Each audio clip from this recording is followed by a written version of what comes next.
Hello, in this video, we're going to go over setting up bleeds in your InDesign documents. So what is a bleed? First of all, we are familiar with printing our work and cutting our work out.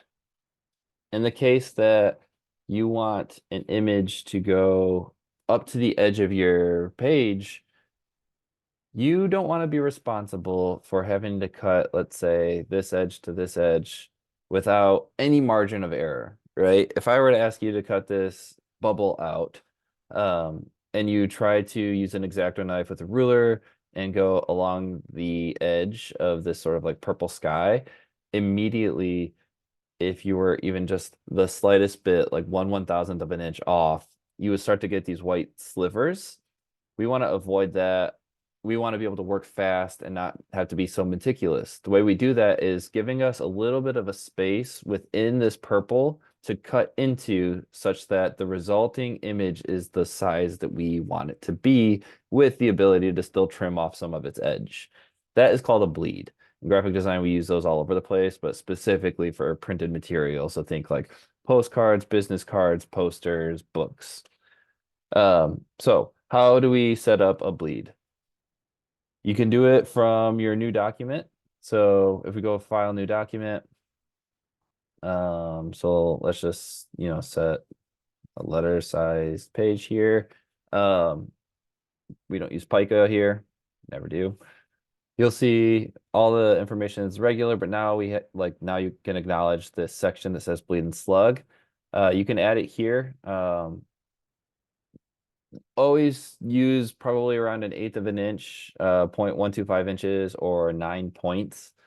Uh, in all of my experiences, that's been the standard. My printers are very happy with that amount. It's small, but not too small. Always check in with your printer though, in the case that they want something bigger or smaller. Just try to be accommodating. So you can set it up from here. So when you create, you'll immediately see this red line sort of existing outside of your page. In this document, I already had one set up. So this red line is my bleed. And you can see I have my page, and then outside the page is that red line. So if I want to be able to use my bleed, I need to make sure any image that I want on the edge of a page aligns up to that. And if it's a case that you need to like resize your imagery or whatever, go for it. The way you could do that is by just selecting the frame and dragging the corner out. And then you could sort of like resize the image within that frame. So in theory, this now will give me the ability to cut into the image, but how do we get a file that uses the sort of space to cut? That is called a crop mark. So we get those through exporting PDFs. So if we go File, Export, going to bring up this menu. How do you want to export this? We will do this. Let's say, I believe I have something set up for you guys. Ooh, let's do new project. Project 3 in graphic design 1. So we'll do test PDF. And so down here under format, always check to see what is available to you. In this case, we have PDF interactive and PDF print. Interactive will convert all your image and color spaces to RGB. It'll drop the resolution to somewhere between around 72 or 150. For your books, and usually for printed material, we want something like 300 in the CMYK space. So that's what Adobe PDF Print will accommodate.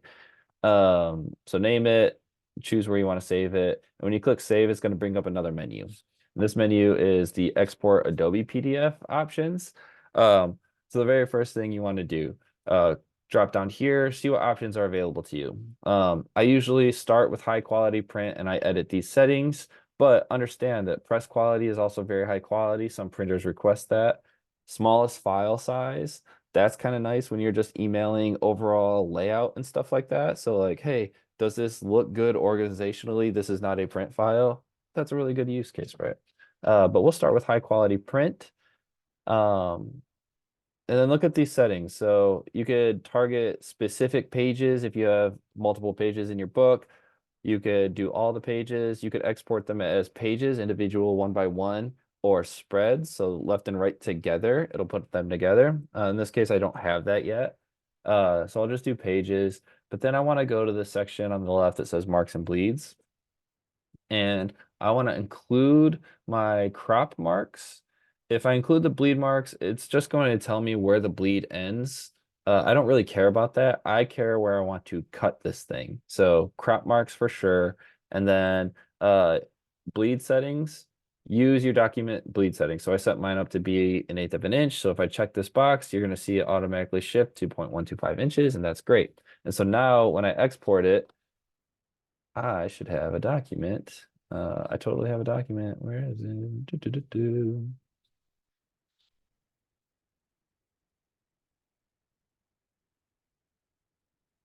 Here we go.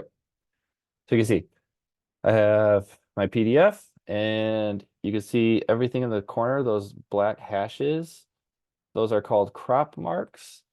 The way these work, you would run every horizontal line, so this horizontal line to every other horizontal line, and that's the edge of your page or your document.